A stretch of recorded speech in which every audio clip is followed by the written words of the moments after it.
جی میں آپ سے جب پہلے گفتگو کی تو اسی بات کا حوالہ دیا تھا کہ اب ان لوگوں کو کا احتساب ہوگا. جو کچھ یہ کرتے رہے ہیں، جس سطح پر یہ معیشت پہنچ گئی ہے، یہ کوئی بلا وجہ نہیں پہنچی. اس کے پیچھے بہت سارے ہاتھ ہیں اور ان ہاتھوں نے پاکستان کی معیشت کے ساتھ خوب ہاتھ کیا ہے. اور یہ تو ایک خبر سنی ہے، جلد ہی اس کی تصدیق بھی ہو جائے گی، لیکن آہستہ آہستہ دیکھیے شہباز گل صاحب بھی باہر جانا چاہ رہے ہیں، دیگر لوگ بھی. اور یہ جب تحریک انصاف کی حکومت تھی تب بھی ہم کہا کرتے تھے کہ جیسے ہی ان لوگوں کو پتہ چلا کہ اب حکومت ختم ہو گئی ہے، یہ پہلی فرصت میں یہ ملک چھوڑ دیں گے. اس ملک میں ان کی کوئی دلچسپی نہیں ہے. انہوں نے بدقسمتی سے مذہب کے نام پر لوگوں کو بلیک میل کیا، اور جب یہ بلیک میل کر رہے تھے لوگوں کو تو بیک گراؤنڈ میں یہی لوگ اس ملک کی تاریخ کی سب سے بڑی کرپشن کر رہے تھے. اب اس کے ثبوت سامنے آنے لگے ہیں. اب پہلی دفعہ وہ ڈھال آگے سے ہٹی ہے، پہلی دفعہ ادارے نیوٹرل ہو گئے ہیں. تو پھر اس کے بعد آپ نے دیکھا کہ ان کا شیرازہ بالکل بکھر جائے گا. ایک سوال آپ کی جانب سے یہ ضرور ہونا چاہیے کہ سوشل میڈیا پر جو ان کی پذیرائی ہو رہی ہے وہ کیوں اتنی زیادہ ہو رہی ہے؟ تو آپ کو اندازہ ہوگا کہ 2 ٹرینڈ چلے ہیں پاکستان میں بہت تکلیف دہ. ایک جنرل باجوہ کے خلاف تھا، دوسرا امپورٹڈ حکومت کے حوالے سے. اور اس کے اوپر بہت سنجیدہ حلقوں نے بہت سنجیدگی سے ان ٹرینڈز کو لیا، اور وہ یہ سمجھتے ہیں کہ اس کے اندر پاکستان کے اندر موجود لوگ کم ہیں، بلکہ پاکستان سے باہر کے سائبر سیل کام کر رہے ہیں. کل جس پرسوں میں اور آپ ایک ہی جگہ افطار میں موجود تھے، وہاں ایک صاحب نے مجھے بتایا کہ تحریک انصاف اب بھی 6 کروڑ روپیہ پر ڈے اپنے سوشل میڈیا پر انویسٹ کر رہی ہے، جس کے پیسے پتہ نہیں کہاں سے آ رہے ہیں. لیکن یہ بڑا انٹرسٹنگ دور ہے کہ یہاں پہ آپ اپنے موبائل فون پہ اگر کوئی بھی کی پریس کرتے ہیں تو اگر لوگ چاہیں تو اس کو ٹریک ڈاؤن کیا جا سکتا ہے.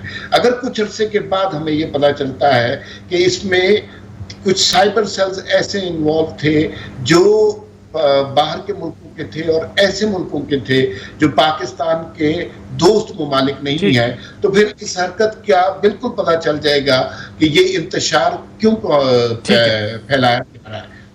جی میں عمار صاحب آپ ادھر واپس آتا ہوں. ذرا تھوڑا سا میں آپ کو آج کا پورا رن ڈاؤن آپ کے سامنے رکھ دوں جو کچھ آج پنجاب اسمبلی میں ہوا. یار شجاع صاحب ہمارے بیروچی بھی موجود ہیں، سارا دن اس صورتحال کو خود مانیٹر کرتے رہے، رپورٹ کرتے رہے.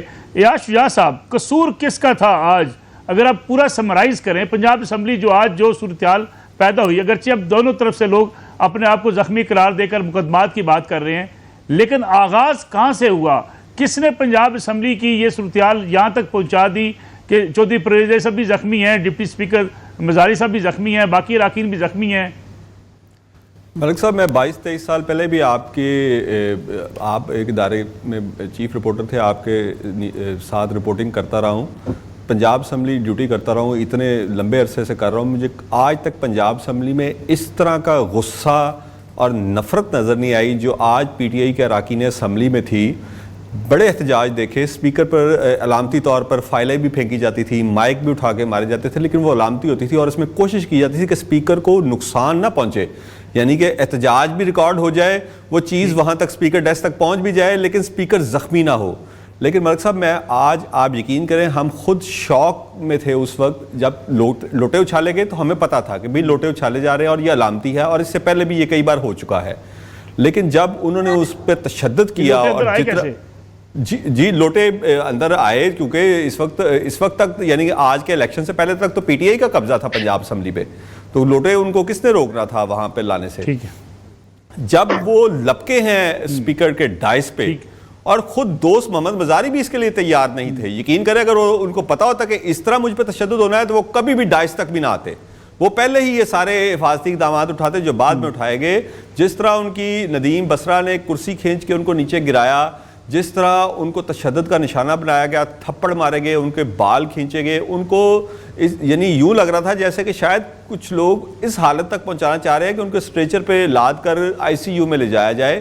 یہ حالت تھی پی ٹی آئی کے اراکین کی، اور وہ یعنی کہ اس طرح ان کے اوپر لپکے جس طرح کوئی شاید قتل کا معاملہ ہے اور یعنی کہ اس کا بدلہ لینا ہے. اور جس طرح ان کو مارتے ہوئے وہاں سے اگر سیکیورٹی سٹاف نہ ہوتا تو آج دوست محمد مزاری کسی آئی سی یو میں آپ کو نظر آتے, وہ اس طرح اجلاس کی آپ کو صدارت کرتے نظر نہ آتے. اور اس سے پہلے ہی ہمیں تھوڑا سا ٹمپریچر کا اندازہ تو ہو گیا تھا جب مسلم لیگ نون منحرف پی ٹی آئی کے اراکین کو ایوان میں لے کے آئی, جو آج 3 بسوں میں حمزہ شہباز شریف کے ساتھ وہاں پہنچے تھے. اس وقت جو گالم گلوچ شروع ہوئی اور انہوں نے فوراً ان کو وہاں سے نکالا ایوان سے, اور فیصلہ کیا نون لیگ نے کہ ان کو صرف گنتی کے وقت لایا جائے گا, اس سے پہلے ایوان میں لانا نقصان دہ ہے, کوئی لڑائی نہ ہو جائے. اسی وقت ہمیں ٹمپریچر کا تو اندازہ تھا, لیکن یہ اس حالت تک جائے گا اس کا اندازہ نہیں تھا. اس کے بعد آپ نے کہا کہ اسپیکر چودھری پرویز بھائی زخمی ہوئے, تو بالکل جب آپ نے سردار دوست محمد مزاری پر اس طرح کا حملہ کیا, آپ نے اسپیکر ڈائس پہ قبضہ کر لیا پی ٹی آئی کی خواتین اور ان کے اراکین اسمبلی نے, تو پھر دوست محمد مزاری نے ہائی کورٹ کے حکم کے مطابق چیف سیکرٹری پنجاب اور آئی جی پولیس پنجاب سے مدد مانگی, جن کو باؤنڈ کیا تھا ہائی کورٹ نے کہ وہ آج کے دن الیکشن کروانے میں ڈپٹی اسپیکر کی مدد کریں گے. وہاں پر پھر تقریباً ہال کے اندر سادہ کپڑوں میں کوئی 300 کے قریب اہلکار آئے, جنہوں نے وہ ڈائس مرد اہلکاروں سے, مرد اراکین اسمبلی سے خالی کروایا, لیکن خواتین اراکین اسمبلی وہاں پہ موجود رہیں, ان کو انہوں نے ہاتھ نہیں لگایا. اس دوران پی ٹی آئی کے اراکین اسمبلی اور پولیس کے اہلکاروں کے درمیان کافی دھکم پیل بھی ہوئی اور کہیں جگہوں پہ ہاتھا پائی بھی ہوئی. اس دوران جو کالی وردی میں ملبوس اہلکار تھے گارڈ سے اسمبلی کے, ان کو اسمبلی کے اندر انٹر کروایا گیا اور انہوں نے جا کر دھاوا بول دیا مسلم لیگ نون کے اراکین پر.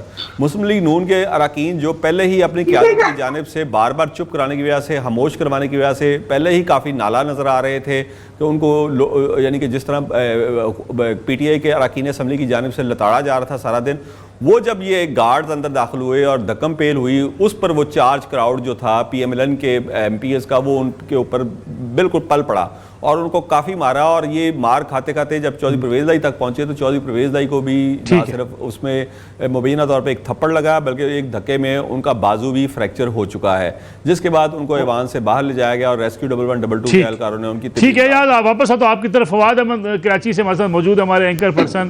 فواد احمد صاحب, کراچی میں جلسہ شروع ہو چکا ہے, جلسے کے بارے میں بتائیے گا کیا صورتحال ہے؟ پی ٹی آئی بڑا جلسہ کرے گی, یقینی بات ہے, ان کا ایک بیانیہ امپورٹڈ حکومت نامنظور. کراچی میں کیا پی ٹی آئی اپنی اس پاپولیرٹی کو جو رکھتی ہے اس کے مطابق جلسہ کر پا رہی ہے؟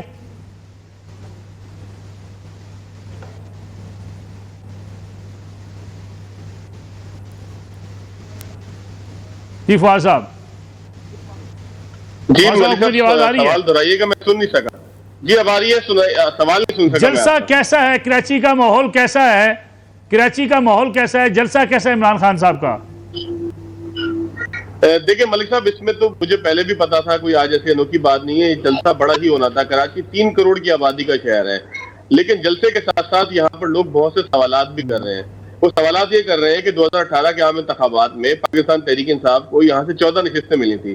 14 نشستیں تو انہوں نے خواب میں سوچا بھی نہیں تھا, نہ ان کو پاکستان کے کسی اور شہر سے یا کسی اور ایسے یونٹ سے 2 شہر ملا کے بھی اتنی سیٹیں نہیں ملی تھی جتنی کراچی سے ملی تھی. لیکن عمران خان صاحب نے کراچی کے لیے کیا کیا, یہ لوگ سوال کر رہے تھے. 1100 ارب کے ترقیاتی پیکج کا اعلان ہوا, جس میں سے 700 ارب ویسے بھی سندھ حکومت نے دینے تھے, باقی جو 300-400 ارب بچ گئے اس میں سے بھی آج تک ایک ڈھیلا نہیں لگا, ایک پائی نہیں لگی. ابھی جب سی ایم سندھ اور شہباز شریف صاحب کی ملاقات ہوئی تو اس میں تمام چیزیں واضح ہوئی کہ جو پروجیکٹ عمران خان صاحب اپنے دور میں اعلان کرتے رہے اس کی ایک اینٹ بھی نہیں لگی. K4 پروجیکٹ آج بھی ویسے کا ویسا ہے, سندھ حکومت نے اس کے پیسے دے دیے لیکن وفاق کی طرف سے ایک پیسہ نہیں لگا, سوائے اس کے کہ وہ جو ہے وہ نیسپاک سے اٹھا کر وابدہ کے حوالے کر دیا گیا. اس کے علاوہ کراچی کا کون سا مسئلہ, کراچی کے اندر سرکولر ریلوے چلانے کا اعلان ہوا تھا, سرکولر ریلوے کا ٹریک آج بھی ویسے کا ویسا ہی ہے. کراچی کے اندر گرین بس یا نواز شریف اپنے دور میں چلا کر گئے تھے, انہوں نے اس پہ بسیں چلانی تھی, 100 بسیں چلانی تھی, 10-15 کے بعد بسیں نہیں آئی, اور وہ بسیں بھی وہ تھیں جو میاں نواز شریف کے دور میں جن کا کانٹریکٹ ہو چکا تھا. تو ایسا کیا ہوا کراچی کے شہریوں کے لیے؟ نہ ان کا بجلی کا مسئلہ حل ہوا, کراچی کے اندر بجلی کا بحران آیا. یہ الیکٹرک کہتی رہی کہ ہمیں اضافی بجلی چاہیے, ہم اپنی بجلی ضرور پیدا کریں گے, 750-800 میگا واٹ آپ جو بجلی ہمیں دیتے ہیں آج سے نہیں ہے, 10 سال سے آپ دے رہے ہیں, ہمیں بجلی بڑھائیں. انہوں نے کہا کہ جی ہمارے پاس بجلی دینے کے لیے, وہاں تک پہنچانے کے لیے جو ہے انفراسٹرکچر نہیں ہے, انفراسٹرکچر بنانے کے لیے کچھ نہیں کیا گیا, پانی کا مسئلہ حل نہیں کیا گیا, بجلی کا مسئلہ نہیں حل کیا گیا. گیس یہاں سے نکلتی ہے, سندھ سے نکلتی ہے, سندھ کی شہریوں کو نہیں ملتی ہے. 40% گیس جو ہے 40-50% گیس آپ کے سندھ سے نکلتی ہے. لیکن عمران خان صاحب نے یہ سارے بیانیے, یہ سارے حساب کتاب پیچھے چھوڑ دیے ہیں. وہ تو اب صرف امپورٹڈ حکومت کے خلاف نکلے ہوئے ہیں. وہ کہتے ہیں میرے کارکردگی کو چھوڑیں, میرے خلاف جو سازش ہے اس کو بے نقاب کروں گا. دیکھیں ملک صاحب، یہ 3.5 کروڑ آبادی کا شہر ہے. 3 کروڑ آبادی کا میں دوبارہ آپ سے کہہ رہا ہوں کہ اگر عمران خان صاحب کچھ کیے بغیر بھی یہاں پر آتے. عمران خان صاحب کے کئی فیزز ہیں اس کراچی کے اندر. عمران خان صاحب نے 2011 کا جلسہ کیا جس میں بے تحاشا لوگ تھے. پھر عمران خان صاحب نے ایک ایسا جلسہ کیا نشتر پارک کے اندر کہ جس میں مشکل سے 1000 لوگ نہیں تھے. پھر عمران خان صاحب نے ایک اور فلاپ جلسہ کیا یہاں پہ الدین پارک کے پاس جس میں مشکل سے 2000 لوگ نہیں تھے. لیکن عمران خان کو یہاں سے سیٹیں ملی. اس کی وجہ ہے، ایک وجہ سمجھنے کی ہے. جب تک وہ وجہ ہم نہیں سمجھیں گے ہم اسی طرح بحث کرتے رہیں گے کہ اتنا بڑا جلسہ کیوں تھا، کیسے تھا. جلسے تو یہاں پہ الطاف حسین نے بھی بڑے کیے ہیں. اب عمران خان صاحب بھی الطاف حسین کے نقشے قدم پہ چل پڑے ہیں. اسی طریقے سے قوم کو تقسیم کر رہے ہیں، اسی طریقے سے لوگوں کو لڑانے کی بات کر رہے ہیں، اسی طریقے سے سڑکوں پہ خون خرابہ چاہتے ہیں، اسی طریقے سے اداروں کو پکار رہے ہیں، اسی طریقے سے اداروں کی بے توقیری کر رہے ہیں. یہ سارے معاملات جو ہم نے آج سے پہلے 12 مئی کو دیکھے تھے، جس طریقے سے آج ہم نے صوبائی اسمبلی پنجاب کے اندر واقعات دیکھے، یہی واقعات سندھ کے اندر ایسے تھے کہ سندھ کی وجہ سے پران کا وقت بالکل ختم ہو گیا. فواد صاحب پران کا وقت ختم ہو گیا. عمار مسعود صاحب 30 سیکنڈ میں آپ کا چاہوں گا میں آپ کو موقف. پرویز بھائی صاحب کہتے ہیں کوئی نوٹیفیکیشن نہیں ہوا، میں خود اسپیکر کی کرسی پر بیٹھ کے صبح 4 سنبھالوں گا.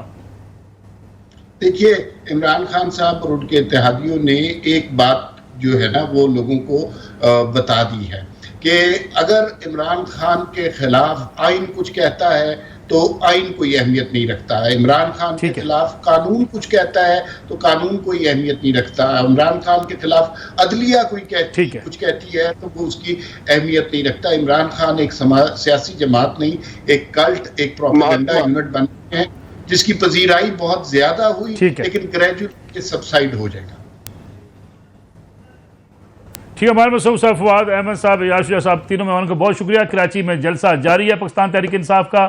ایک پروگرام کو یہی ختم کرتے ہیں لیکن آپ دیکھ پائیں گے عمران خان صاحب کراچی میں کیا کہنے والے ہیں. مریم اورنگزیب کہتی ہیں کہ ٹی وی سے لوگ دور رہیں کہ کچھ ہی دیر بعد لوگوں کو ٹیلی ویژن چینلز پر گالیاں سننے کو ملنے والی ہیں. بچوں کو ٹی وی سے دور رکھیں اور ٹی وی سے یہ بھی کہا جائے ٹی وی چینل سے کہ ڈیلینگ جو ایک میکینزم ہے اس کو اختیار کریں. ایسا کیوں کہا جا رہا ہے؟ ایسی سیاست کیوں یہاں آن پہنچی ہے کہ مریم اورنگزیب صاحبہ کو یہ کہنا پڑ رہا ہے کہ عمران خان صاحب اپنے جلسے میں لوگوں کو گالیاں دیں گے؟ ناظرین، آج کا پروگرام تھا. کل آپ کی خدمت میں دوبارہ حاضر ہوں گے. اجازت دیجیے. اللہ حافظ.